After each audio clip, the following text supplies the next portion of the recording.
So adding a descriptive tagline can be the perfect way to tell potential clients or customers, consumers, know exactly what a brand does without having to create a clever symbol or an abstract way of communicating that. You can just say it. And if you look at this example here, here we have the deliberately, I might say, misspelt brand Bespoke. And you might get a hint of what the brand does from the styling of this logo, but why leave that to chance? You can remove any ambiguity by simply adding a descriptive tagline.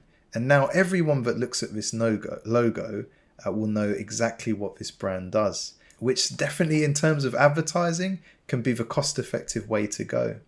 Now, larger brands like Apple and Nike, they've been able to, with their budget and time, create the recognition that everyone knows what their brand stands for and what it is they do. But if you're working with smaller companies, perhaps local businesses, or those with smaller budgets, this can be a very powerful approach to just make a brand say what it does on the tin. Another advantage is using this approach, you haven't got to try to create something gimmicky. Like perhaps we've all seen a logo for a bakery and it's got a loaf of bread as the symbol. It's really not a need for that. It could just say that it's a bakery in plain text.